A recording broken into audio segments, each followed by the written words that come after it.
Seguimos con nuestros invitados Bruno Galo y Iris de Frank.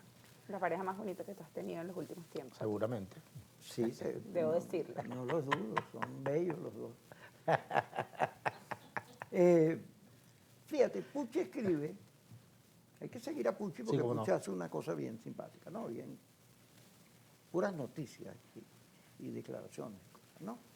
Él dice que hay una crítica de los sectores que siempre critican al gobierno sobre la militarización que estamos viendo por los ejercicios, la inscripción en la milicia, todo eso, las declaraciones que se dan en torno a la defensa del país en términos armados, y él explica, dice, bueno, no es bueno el militarismo, pero hay que entender que estamos en una situación como la que estamos, que Venezuela está amenazada de eso. Eso tiene otra particularidad. Cuando tú dices, yo defiendo la soberanía, está defendiendo a Maduro, vendido traidor. Salen los que piden que venga Trump, que eso es una cosa simpática, ¿no? Tú me estás diciendo Alacrán, vendido traidor, y tú que defiendes a Trump, ¿eres qué? Bueno. O sea, tú eres el bueno de la película. Bueno. Total es que mucha gente se inhibe de decir, yo amo mi país, porque yo creo que es una deficiencia de la educación venezolana. Yo le digo bruto, pero eso se lo digo a los radicales porque como ellos me dicen que yo soy alacrán vendido traidor, yo les digo, en la escuela a mí me enseñaron que cuando te echaban broma, tú no debías dejarte y tenías que caerte a trompada. Porque si no, era un... Te conviertes en el buleado para siempre. Buleado. Entonces, como ellos son muy respetuosos, a mí, yo me burlo. Yo no los irrespeto, sino me burlo. Pero hay un problema de la educación venezolana con la historia. Y mucho de todo lo que esto nos ha pasado produce unas confusiones. Hay gente que cree, sobre todo la gente que está en Miami, que Bolívar era chavista. ¿Sí? No, yo no hablo de Bolívar porque el señor y resulta que Bolívar se murió en 1830, ¿no? Y nada que ver. Pero Bolívar es una figura en la cual se soporta la venezolanidad. O sea, el padre de la patria, el libertador, la gran figura. Y luego, los primeros años de la Constitución de la República, el peso de Bolívar, todos los que fueron presidentes venían de la guerra. Sí. Páez, que acabó con la Gran Colombia, cuando trajeron los restos de Bolívar, yo lo digo, no, Bolívar, conche, ese tipo hablaba y yo no me le cuadraba. Y lo mismo decía Santander, que la gente cuando... Entonces Bolívar, bueno, Gómez era bolivariano, Guzmán Blanco era bolivariano, Cipriano Castro era bolivariano, López Contreras, Medina, Pérez Jiménez, Rómulo Betancourt, Caldera, hasta, dice Pucci también, que apareció esta cosa que también apareció en la Guerra de Independencia, en la primera parte de la Guerra de Independencia, Manuel Caballero y otros historiadores dicen que fue una guerra civil. Había una gente que estaba de acuerdo con el rey, la hermana de Bolívar, sí, cómo no. Boves, que había venezolanos, que aunque Boves era de origen español, Boves era taita, era pueblo. Entonces Bolívar tiró el decreto de muerte para poner orden en la sala, ¿no? Duro eso. Entonces se utiliza las diferencias locales para, frente al tema de invasión, o frente a los españoles, frente a lo que pasó en las Malvinas, frente a todo caso, hay sectores que utilizan lo local, los conflictos locales, para argumentar a favor de un país distinto al tuyo. Todo eso es una gran melcocha porque hay gente que dice que lo que está pasando lo provocó Maduro. Yo digo, caramba, yo creo que lo de las lanchas y todo eso es Trump. Yo creo que no lo está provocando nadie. Bueno, arranca. Yo creo que eso es una acción unilateral. Es decir, mira, Estados Unidos no se está entendiendo en este momento con nadie en Venezuela.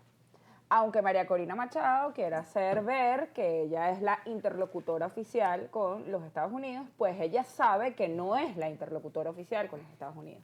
Estados Unidos está tomando, Trump y Marco Rubio están tomando sus decisiones en base a sus intereses particulares, a sus intereses internos, como le decía Bruno, a su agenda interna, económica, y social y política, además.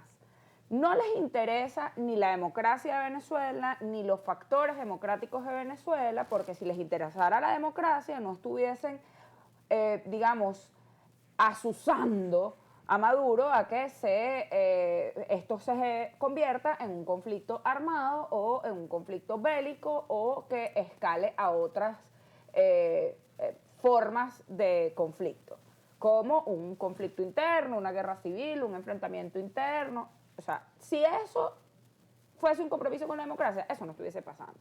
Yo creo efectivamente que, como tú dices, Kiko, hay quienes aprovechan las diferencias internas para no reconocer lo que tienen que reconocer, y es que una invasión a Venezuela le hace daño a todo el mundo, no le hace daño nada más a Maduro. El impacto de una invasión o el impacto de una guerra entre Venezuela y Estados Unidos sería algo que afectaría principalmente a quienes no son políticos, principalmente a quienes no son militares y principalmente a quienes no están en el poder. A las personas que no tienen escoltas, que no tienen camionetas blindadas, que viven en los barrios. A esas personas son las que principalmente afectaría una acción bélica o una invasión extranjera en Venezuela. Y por supuesto, el no ver eso o el no desarrollarlo o el no oponerse a eso los hace para mí cómplices de esa situación. Los hace cómplices de Estados Unidos y los hace cómplices de cualquier agravio que pueda ocurrir en contra de los venezolanos.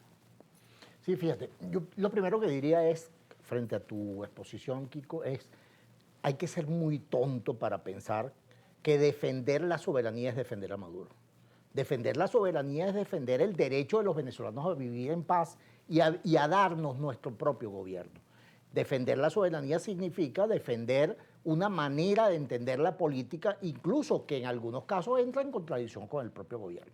Entonces, de tal manera que defender la soberanía es una cosa y defender a Maduro es otra.